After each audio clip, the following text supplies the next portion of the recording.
Welcome back to another episode of Tug of Heart. Thank you, Strong Island, for hosting us and allowing us to get through these challenging discussions. Let's all wish Lori good health and happiness. Lori has been traveling, so certainly got some apologies. We did not record last week. Lori is taking a little bit of time for Lori, which is, I think that's important. I think she's doing good. She sounds good. She sounds happy. The title, Good Grief, kind of it reminds me of a Peanuts cartoon, Good Grief, and the truth is, pardon me, Lori started this tug of heart with a real interest in coping and with grief and loss and finding a way to tap into her heart and this is all in an effort to displace the agony of losing her son Seth. And while we have lots of discussions about challenging topics, we kind of skirt that. And I thought, well, since Lori's on vacation, maybe we'll kind of get into a little bit about coping with grief and loss. And when I say good grief, I'm thinking about the benefits of grief as a solution and working through things. So with that, we're going to kind of get into this a little bit. I was having a conversation with my wife yesterday evening, and in that conversation, she says, "What are you going to talk about if Lori's not there with you?" And I said, "Well, I think I'm going to talk a little bit about loss." And she says, "What do you mean loss?" I said, "Well, just general loss. There is a component that accompanies loss, and that is grief." And she said, "Well, when do you think grief occurs?" And I said, "I think grief occurs when we first realize that something is missing or will soon be missing." And she says, "Do you have a story in mind?" And I said, "I do." And so I'll share a little story with you. When my wife's father, who happens to be not only my father-in-law, but my fraternity brother, when he was nearing the end, when imminence was knocking at his door, we spent a lot of time with him, just a lot of time. And their relationship for many years was challenged. And in the end, the bond that him and I had was very thick, and I carried him along with my son upstairs to his office for the last time, and showered him and blow dried his hair, and got him dressed and presentable. And he knew that was the last visit he would have to his office. And as he sat on the bed and I combed his hair, he was just overcome with grief. And it was hard to explain, because you would think that grief was designed for those that would be left behind after his passing. And the truth is, he discovered, his grief occurred when he realized what he had missed, what he had lost as he became a judge, as he furthered his career, and he was plugged into society and kind of the who's who of Miami. And he realized that he had missed out on so much time with his children. He missed a lot of monumental moments chasing what he felt was success. And he was successful extremely. but he realized that he worked very, very hard for a lot of people that weren't standing next to him, that weren't comforting him in his final days, but his daughter was, and his daughter had been, I use the term gently, but she had been neglected, a little bit, not in a nefarious way, but she had been neglected and kind of, put in an apartment, and her parents split up, and the story gets kind of long and certainly a little left of center, but he was overcome with just an incredible level of grief because he realized that there was no time to reclaim that. And so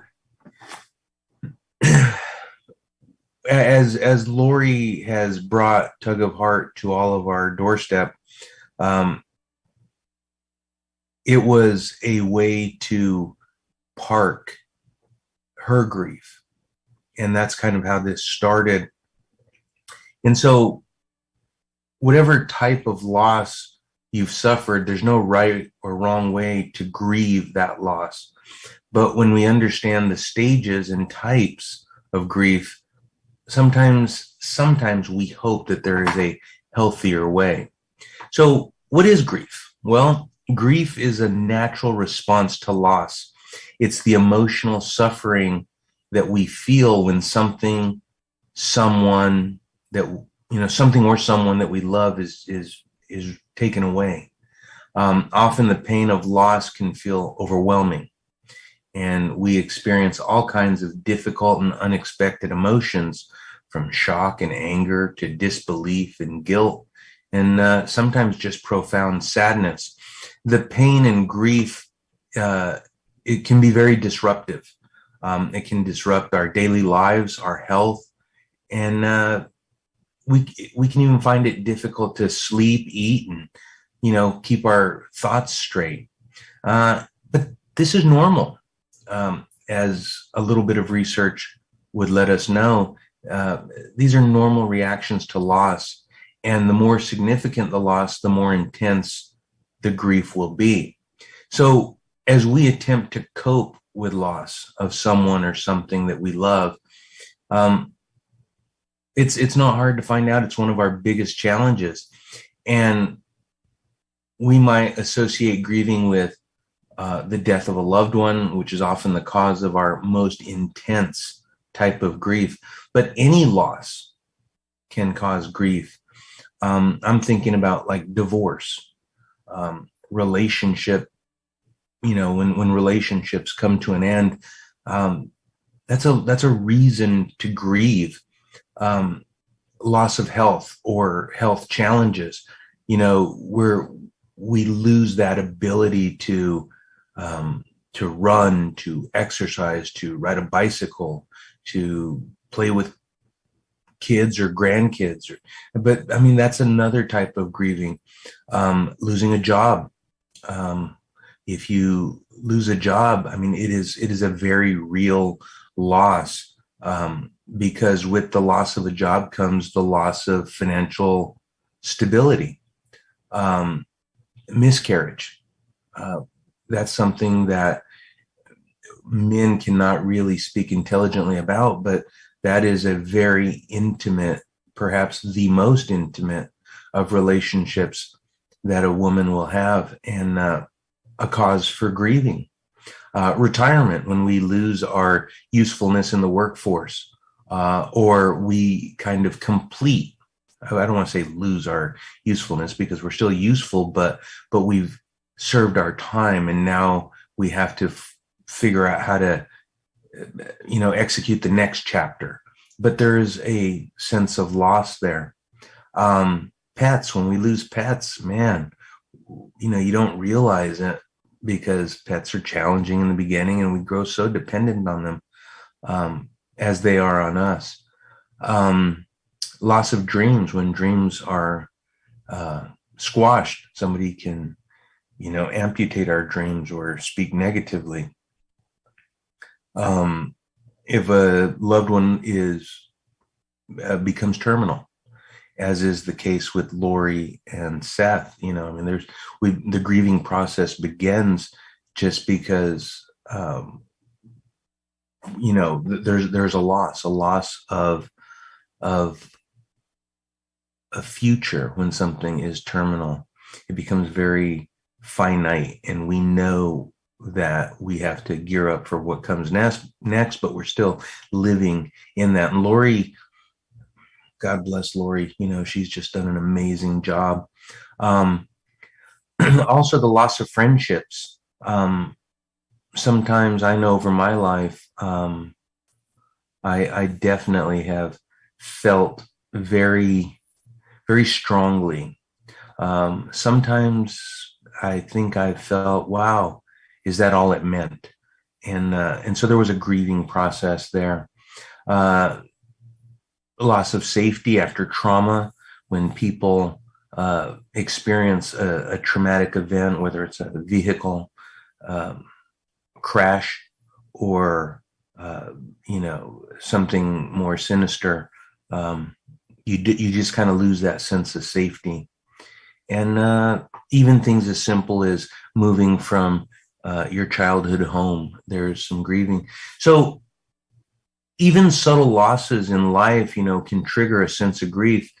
Um, like I said last, you know, if we move away, you know, graduating college, changing jobs, starting a new, um, just a kind of a new chapter, we grieve the loss and the comfort that the previous chapter provided. So whatever the loss is, it's very personal. And I think that oftentimes we feel ashamed, and we probably shouldn't, because the feelings are real.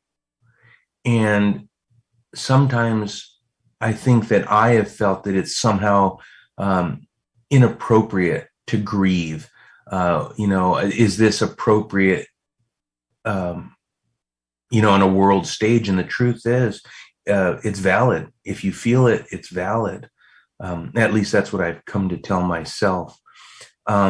And then it's probably not just valid, but probably normal to grieve. And we all grieve in different ways. But that's something, you know, that I think we should think about. How do we ease our sadness? You know, like, how do we, that's what comes next. How do we, where do we put it? What, you know, what do we do with it once we identify this feeling that kind of chokes us up and gets us, you know, in the throat? Well, there's different types of grieving. I think that I'm going to talk today a little bit about grieving the loss of a loved one, because even though Lori is impossibly well adjusted, Lori is still actively grieving. And so I think it's harder for me to have this discussion with Lori, because I know it, I feel it, I hear it, you know, whether it's a crack in her voice. I mean, I feel it. She's also my twin, so I'm plugged in a little bit differently there. So if we were to lose a loved one, a close friend, a spouse, a partner, a parent, a child, a relative, there's probably nothing or a few things that are as painful as losing someone you love. And after such a significant loss, life may never seem quite the same. And I think it's safe to say that in time, the sorrow will ease, and we can begin to look towards the future, a future that seems almost impossible, you know, when you first lose somebody that you really, really love. And, you know, you got to try, and Lori is trying very, very hard. I know it's a daily task for her to come to terms with the loss. So I think that grieving is a very individual experience, and there's no right or wrong way, pardon me, to grieve. And how you grieve depends on a lot of factors, including your personality and coping style, and your life experience, your faith, and how significant the loss was to you. But inevitably, the grieving process takes time. And I may have said it before, but there is no substitute for time. It happens, it's gradually imperceptible, but we start to make forward momentum.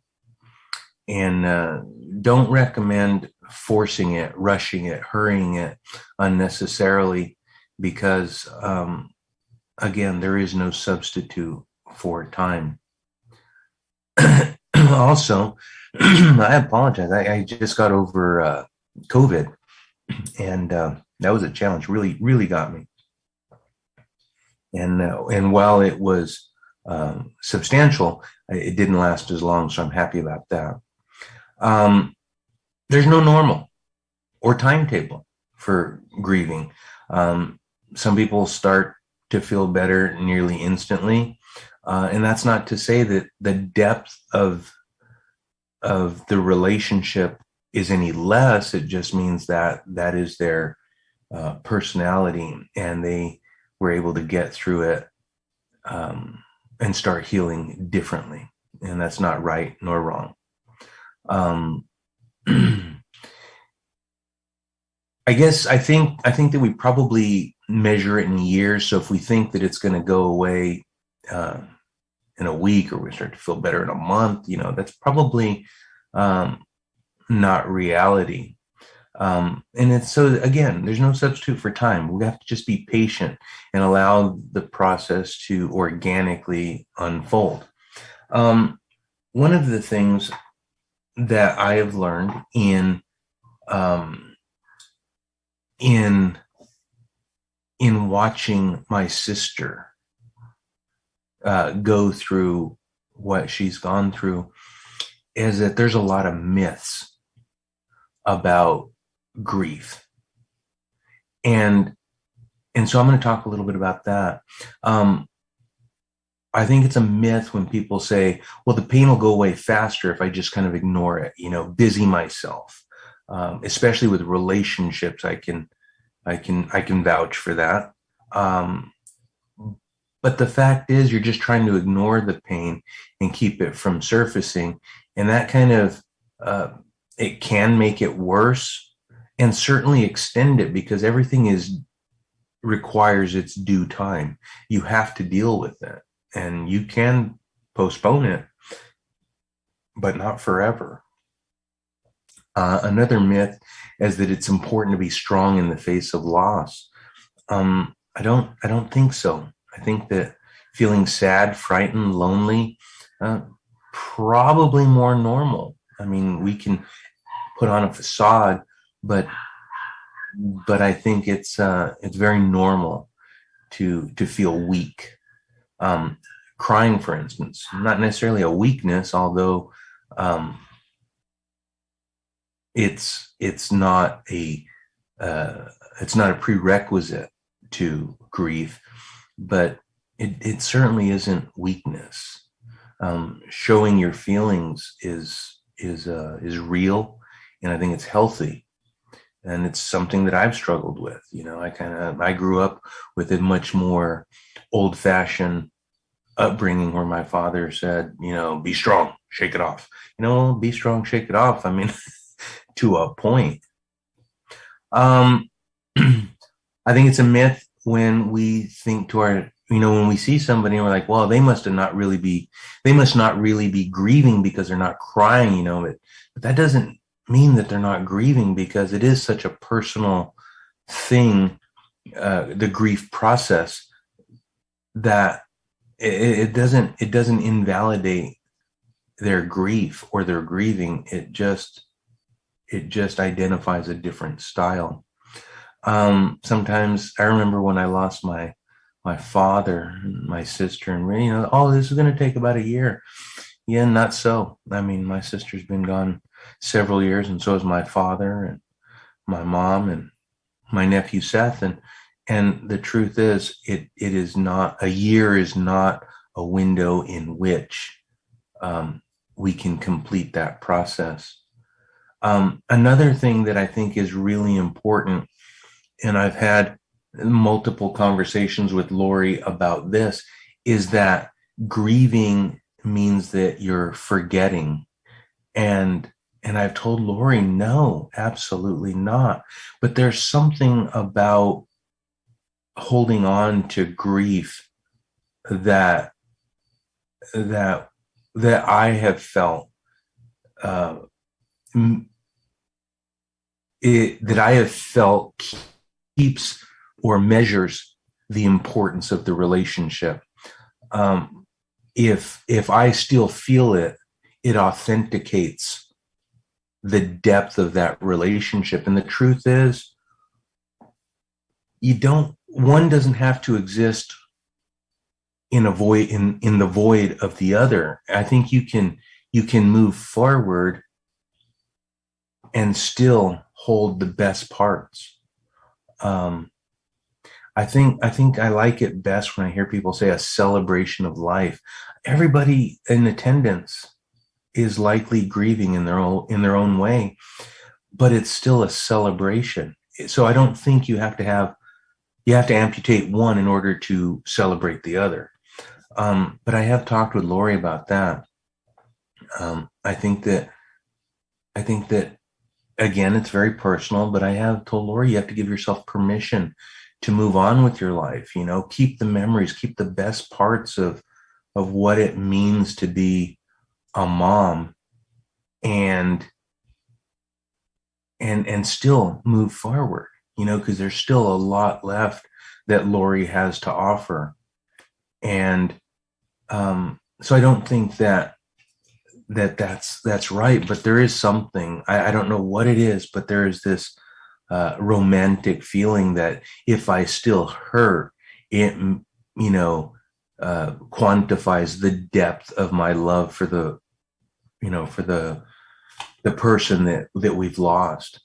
And so with all of those myths, we move forward in this little chat about how do we deal with it, and I think instantly we have to acknowledge it. Acknowledge that we hurt. We can't pretend that it doesn't sting, because there is something very real about losing somebody that we love. Also, we have to accept that grief can trigger a lot of different and unexpected emotions. So I know that when I have lost a loved one, for no reason whatsoever, I could be going about my day and just literally sat down because I was overwhelmingly affected by the loss in an instant. And acknowledging it, kind of helped it subside a little bit. But I think that we need to be very aware that or we can't pigeonhole grief and say, this is what I can expect, because there's a lot of emotions that are going to come out that are just unexpected. I think that we should understand that the grieving process is unique to us, because our relationship with that person is unique, and so will dealing with the grief be unique. So while many people will attend the passing of a loved one, they each respectively will feel something very, very personal, even though we all knew the same person. And that's something that I think is good to understand. I also think that as we deal with grief, it's important to seek out support, not support so much from people that knew them, but people that know you. Because sometimes when you seek out support from people that knew the departed, it becomes a comparison. not intentionally, but the stories may not all look the same. And so when you start talking about the departed, you realize that the relationships are very unique. So I think it's important to get support from people that know you and know your past and what you've been through and your strengths and what has worked for you and what, can prop you up based on your existence and not, I shouldn't say not, but definitely more geared to your personal process of grieving. I think we should support ourselves emotionally. And sometimes this is hard, but we have to take care of ourselves mentally and physically. And I think that those are synonymous. I think that with if you force yourself to go for a walk, it's very hard with that new energy and that just getting everything moving inside. I think we automatically start to feel a little bit better. And I'm not going to say it's easy, but we definitely start to feel a little bit better. And I think it's very, very important to recognize that there is a difference between grieving and just depression. And those are very, very close, because in grieving, it's not hard to identify depression. So with that, I'm gonna close. I'm gonna keep this short because I wish that Lori was here. I'm going to return for the next episode and kind of go a little bit further about the grieving process. So it'll be part 2. Again, everybody, let's just wish the best for Lori. Not that she's doing bad. She's actually sounds very, very good, but this is her journey and this is her healing. And I mean, I miss her terribly, and I wish that I could talk to her every day.